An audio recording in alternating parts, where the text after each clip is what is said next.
Saludos país, de nuevo aquí Alfonso Torres Ulloa con ustedes para conversar en esta mañana con el doctor Jordani Rodríguez, médico de profesión, especialista en el tema de nutrición. Una nutrición sana es lo que garantiza que la persona pueda andar bien en la vida, conservar la salud física. Sin embargo, vamos a conversar con el tema que tiene que ver con la nutrición y cómo relacionar la nutrición con otros problemas fundamentales de salud, por ejemplo el cáncer o la anemia, o cómo manejar la alimentación frente a una enfermedad como la diabetes. Es decir, vamos a conversar de un tema de salud sumamente importante. Sin embargo, en la prensa de hoy sale una noticia en primera plana: pacientes con síntomas de dengue abarrotan hospitales. Dice la ministra de Salud Pública que prefiere ver los hospitales llenos de pacientes, por supuesto, porque no es de moscas y ratones, pero van 97 muertos por dengue. ¿Qué es el dengue como enfermedad? Que dice la ministra que su primera manifestación es una fiebre alta y recomienda a las madres que al ver que un niño o una niña tenga una fiebre alta, acudir al médico. Doctor Rodríguez, el tema del dengue en la República Dominicana, que uno entiende que se trata de un malestar de salud prácticamente sencillo, que no es una cosa del otro mundo, y sin embargo aquí cualquier problema, por sencillo que parezca, se convierte en una pandemia, se convierte en un gran dolor de cabeza. ¿Qué es lo que pasa en la República Dominicana con el tema del dengue? Bueno, buenos días, gracias por la invitación. Para mí es un honor poder compartir este espacio. Sobre el tema del dengue, sí es cierto que las estadísticas siguen incrementándose y es lamentable, porque si se habla de deficiencia de recursos, falta de recursos, pues no es la consecuencia, no es la causa principal.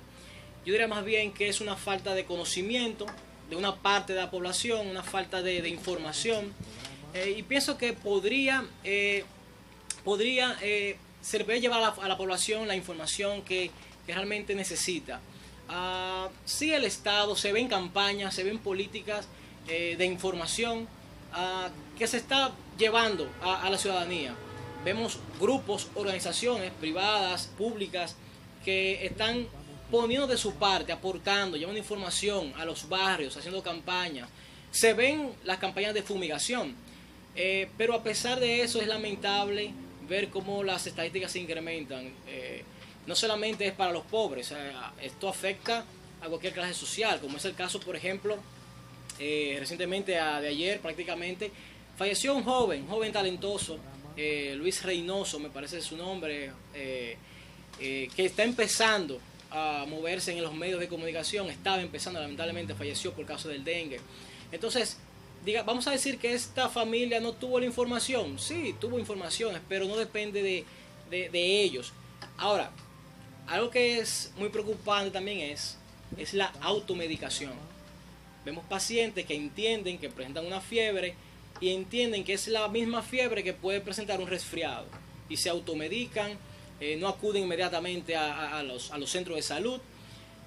Entonces pienso que por ahí anda la problemática. Es una automedicación, es la misma población que malinterpreta sus síntomas y no acude inmediatamente entonces a recibir la atención que realmente necesita. Entonces yo pienso que más va por ahí la situación.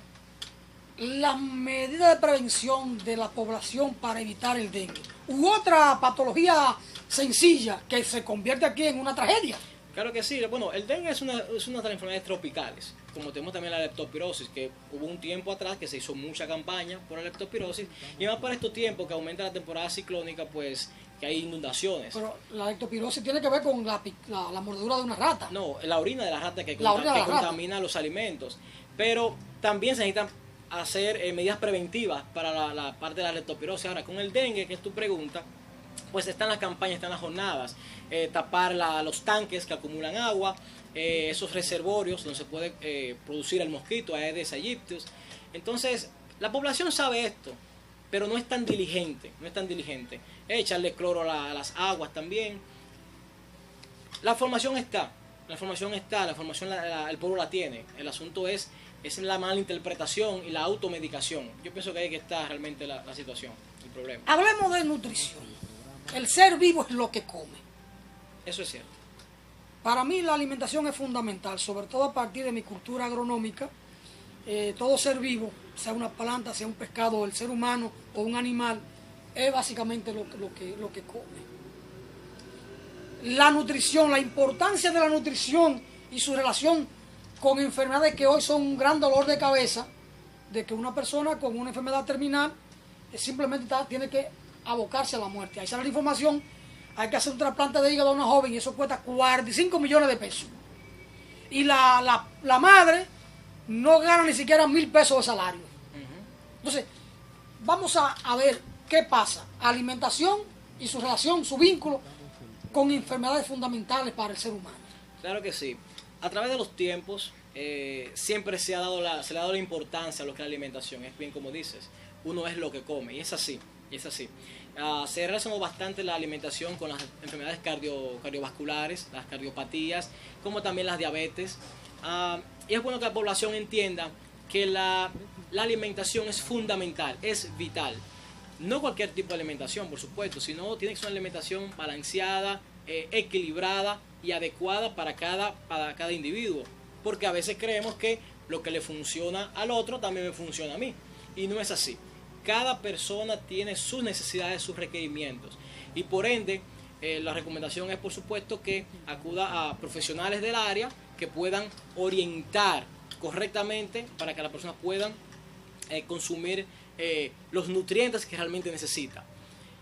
Con relación a las enfermedades y la vinculación, el cáncer, realmente es lamentable ver cómo muchas enfermedades, muchos tipos de cáncer pueden ser prevenibles, simplemente con cambiar hábitos alimenticios, hábitos rutinarios, la dieta específicamente, y no se toma esto en consideración y las personas deciden vivir su vida de manera sedentaria, sin hacer ejercicio, llevar una dieta alta en grasas, y entonces esto permite y favorece a la aparición de cánceres. Lo de un cáncer tiene que ver con una célula que lo produce. Claro que sí.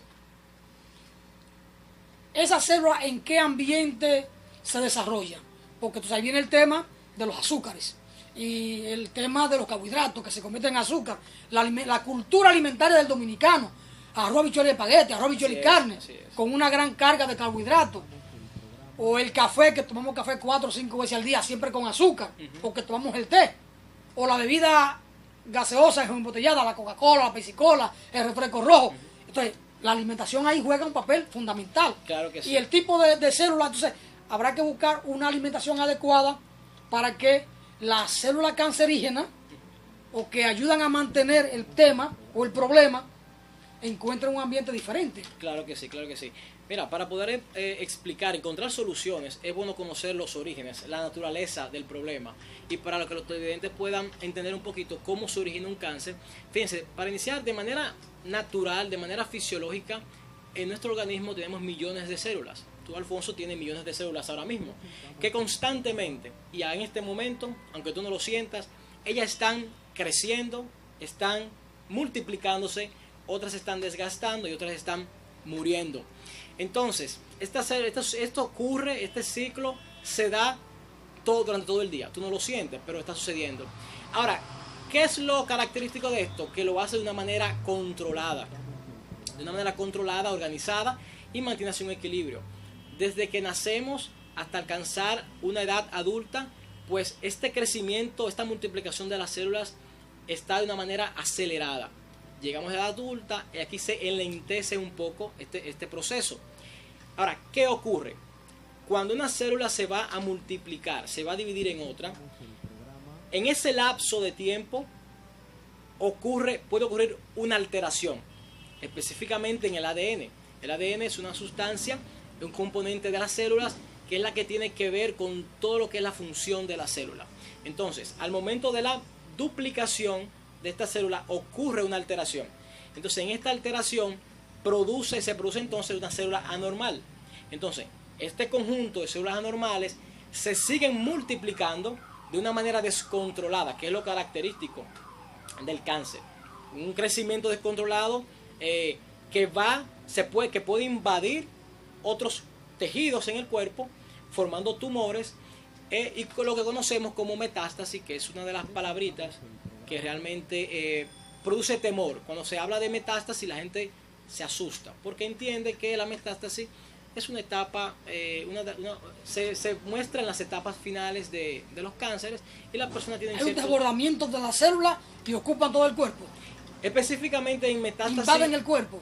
Exactamente, lo invade a través del sistema linfático, del sistema sanguíneo. Esto ocurre en esta característica de los cánceres malignos. Los tumores benignos pues no tienen esta característica. Entonces es importante conocer esto porque así entendemos cómo funcionan los cánceres, a qué velocidad puede un cáncer desplazarse. Claro, tú no puedes controlar, ni los médicos pueden controlar con ciertos medicamentos la velocidad de que un cáncer pueda crecer, pero ahí donde entramos nosotros con relación a la nutrición, donde sí se ha evidenciado cómo un cierto tipo de dieta puede favorecer a el crecimiento de un cáncer, enlentecerlo. Vamos a ver una cosa. En agronomía, nosotros que estudiamos el suelo que es el hábitat de las plantas, hablamos de un pH ácido, de un pH alcalino. Correcto. Y entonces en función del pH del suelo, uno va a disponer qué cultivo sembrar. Okay. ¿Cuál cultivo soporta o requiere un pH ácido o cuál requiere un suelo con un pH alcalino? Entonces en función de eso uno va a tener la siembra de un cultivo o de otro. En el caso de la célula, la maligna o la que pueden provocar el cáncer, ¿qué tipo de pH en el cuerpo? Porque uno asume que en el cuerpo también hay un determinado pH, o ácido o alcalino. Correcto. Y que tiene su característica. ¿En qué tipo de pH en el cuerpo humano la célula cancerígena prospera más? Sí, fíjense. ¿Y cómo actuar desde la alimentación para variar ese pH? Y entonces con la alimentación favorecer la salud y evitar o defenderse frente al cáncer. Sí, correcto. Se habla mucho de la dieta alcalina, porque tiene cierta lógica. Cuando hablamos y sabemos de que las células cancerígenas les favorece a ellos un medio ácido. Entonces se busca ¿qué es lo que se busca? Contrarrestar este medio ácido usando dieta alcalina. La famosa dieta alcalina es basada en frutas y verduras. Ahora bien, esto hay que tenerlo bien claro. El pH por sí mismo no es capaz de modificar el pH sanguíneo y mucho menos modificar la conducta de las células cancerígenas. O sea, el pH por sí mismo no es capaz de esto. Ahora, como se ha dicho, se ha demostrado, una dieta rica en frutas y verduras, que es alcalino, por supuesto, tiene ya otras implicaciones, porque sabemos que la fruta y la verdura están cargadas, son ricas en vitaminas y antioxidantes y fitoquímicos que sí van a ayudar a promover, a enlentecer el crecimiento, o sea, no permite que avance la célula maligna. Las células malignas. Una pregunta cortita ahí. ¿En qué pH las células malignas se desarrollan? Tiene que ser ácido. Ácido. Un medio ácido. Entonces hay que procurar un medio alcalino en términos del pH del organismo. Correcto. Alcalino. Correcto. ¿Cuáles alimentos llevan a un pH ácido en el cuerpo? Por ejemplo, las carnes rojas, las carnes que son alimentos que necesitan ser más procesados internamente, necesitan más combustión. Estos alimentos realmente necesitan mucho ácido para poder ser absorbidos. Es bueno evitar consumir carnes rojas. Oh, por supuesto. La recomendación. ¿Qué otro alimento lleva a ese pH alcalino? Por ejemplo, también los hábitos tóxicos, tabaco, alcohol, porque sabemos que más nuestra cultura dominicana, aquí se habla de la estadística de que el consumo de alcohol aquí es bien alto comparado con otros países. Y vemos personas que no comen nada durante el día y prefieren tomar alcohol. Pero básicamente las carnes, los alimentos ricos en proteína, una dieta basada solamente en proteína te lleva a promover más el medio ácido en tu cuerpo, por el asunto de la combustión interna, por el asunto de la oxidación también.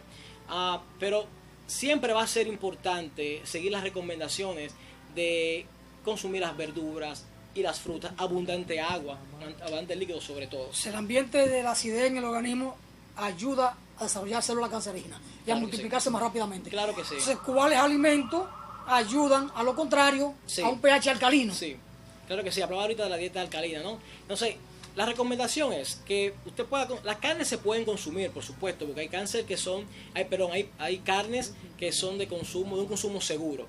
La recomendación es que usted no sobrepase las 18 o 20 onzas de carne durante una semana. Esa es la recomendación.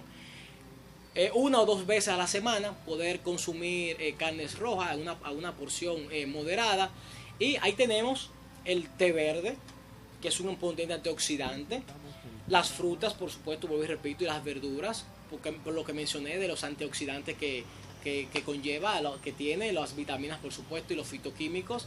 También tenemos, por ejemplo, la ingesta de líquidos, de agua, y incluso en el mercado podemos encontrar numerosos productos basados en verduras, o sea, licuados, que podemos consumirlo. Ahora bien, ahí surge también la incógnita sobre los aditivos y los conservantes, que es otro tema, otro punto interesante, que realmente no podemos generalizar de que todos los conservantes o los aditivos que se le mezclan, que se le añaden a los alimentos, no podemos generalizar de que todo esto realmente interfiere o es un factor de riesgo para el cáncer. Por eso mismo, porque no podemos generalizar. Hay muchos aditivos que sí que no han demostrado ser dañinos, o no inducen a riesgo de cáncer. Por eso no podemos generalizar en este asunto. Lo más recomendable es enfocarse en consumir una dieta más basada en lo natural, más acercado a las frutas, a las verduras. Muy bien, si todos los conservantes o preservativos no son negativos, pero uno no puede identificar cuáles sí y cuáles no, lo mejor es evitar la comida en lata, por supuesto, o los refrescos en botella o en galones, porque para que se conserven tienen que tener unos químicos que pueden afectar la salud. Doctor, está muy de moda hace ya unos años en el país y en el mundo, en la cultura culinaria de la humanidad, el tema de los microondas para cocer alimentos rápidamente o calentarlos. Hay quienes han dicho, y yo me inscribo en esa corriente de ese punto de vista, de que microondas, por el mismo tema de la onda, puede ser dañino. ¿Hasta dónde hay un vínculo, una relación en los alimentos cocidos o calentados en microondas y el tema de la salud? Mira, realmente se ha hablado muchísimo sobre eso, pero realmente no es así. Porque los alimentos realmente no mantienen las ondas dentro de ellas. Donde viene el problema es en los envases que tú utilizas específicamente dentro del microondas. Por eso es recomendable utilizar envases que sean de cristales o ciertas porcelanas, o hay ciertos plásticos que son específicamente para los microondas.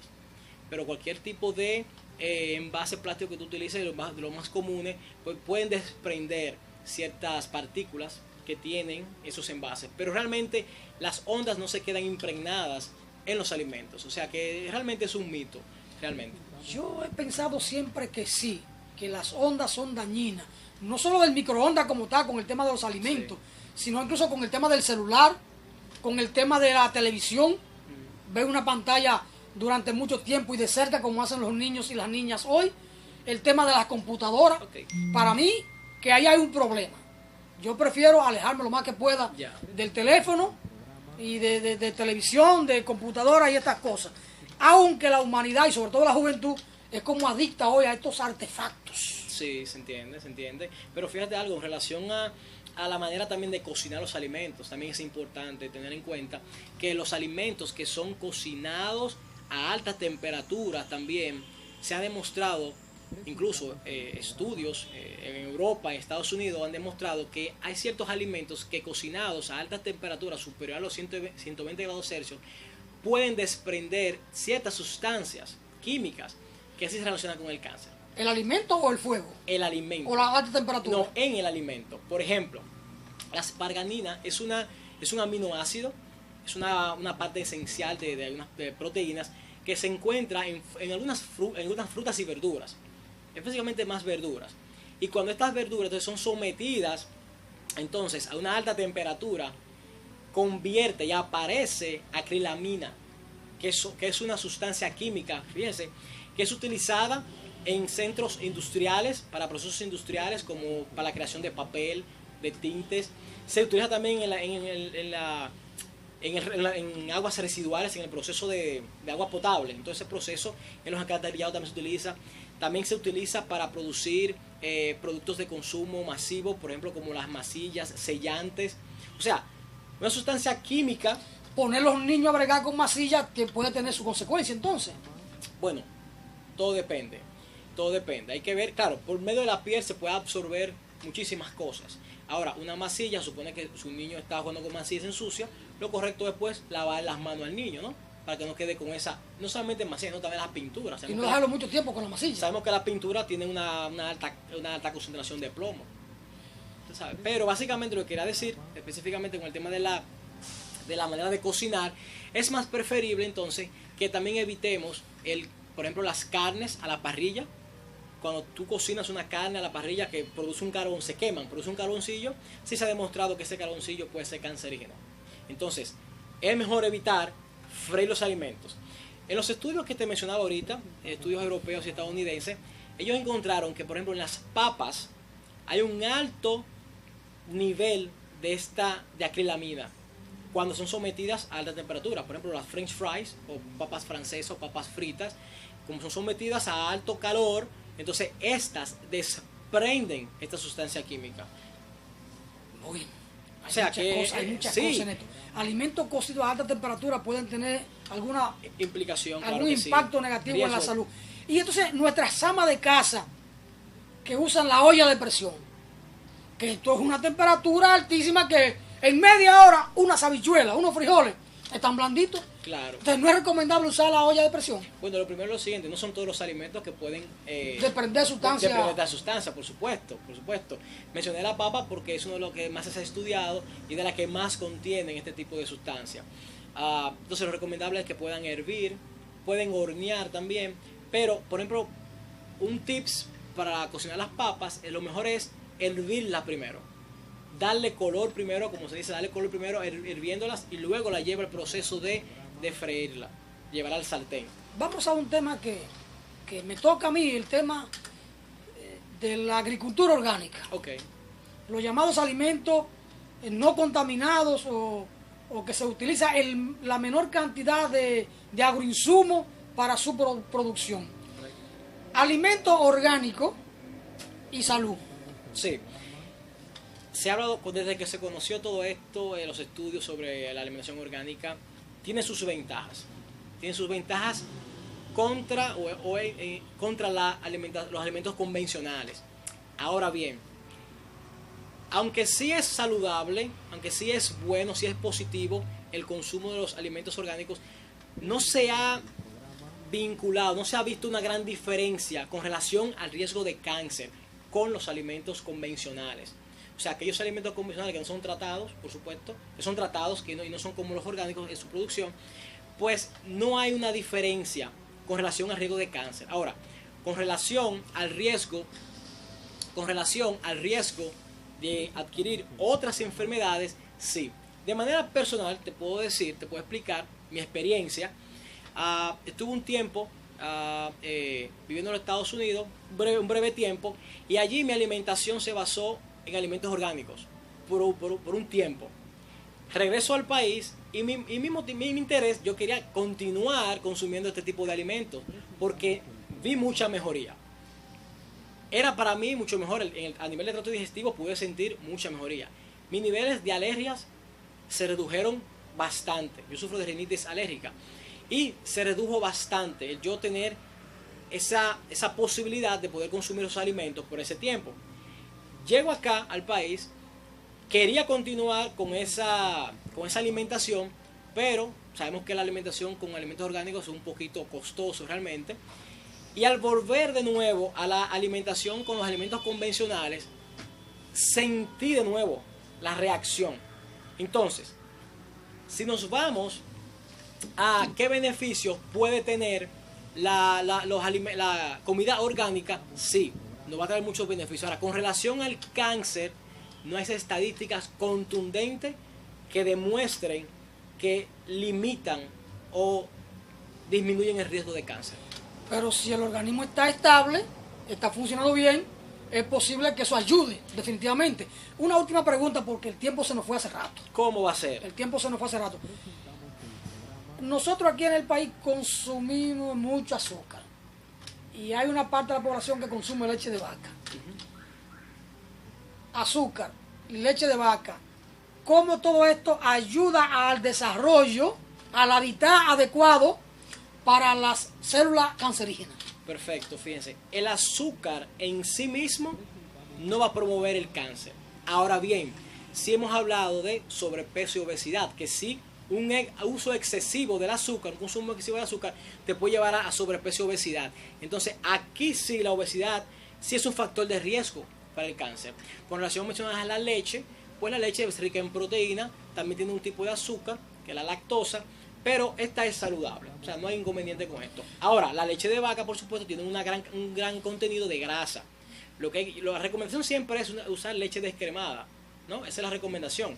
Evitar el sobrepeso, porque las grasas, pues, son factor de riesgo, inducen al cáncer. Entonces, es importante que controlemos el peso y lo que consumamos. O sea, la sugerencia mía es que ustedes puedan empezar a consumir dietas basadas más en frutas y verduras, carnes moderadas, como mencioné anteriormente, y abundante líquido. Y por supuesto, nunca se puede olvidar, y es donde las personas más se quejan, es en la actividad física. Es ejercicios cada día, aproximadamente 10 a 15 minutos cada día. Se puede ejercitarse. Es la recomendación. Mínimo, claro que sí. Bueno, gracias al doctor Jordani Rodríguez por esta interesante conversación. Ojalá que pueda volver con nosotros, claro, quizás un viernes, para seguir con estos temas tan interesantes, porque hoy enfermarse en la República Dominicana está prohibido, como también está prohibido morirse. ¿Quién puede costear un entierro? Pero ¿quién puede costear una enfermedad? Es decir, ¿quién puede costear el tratamiento de una enfermedad para recuperar la salud? Lo mejor es no enfermarse y lo mejor es no morirse, porque entonces no habrá con qué costear los problemas de salud para recuperar la salud, ni para enterrar a un vivo que haya muerto. Porque si hay un muerto, porque había un vivo. Señores, muchas gracias por estar con nosotros. Al doctor Jordani Rodríguez, gracias por compartir estas reflexiones con nosotros. Esperamos que esta no sea la última visita suya aquí a los emblemáticos del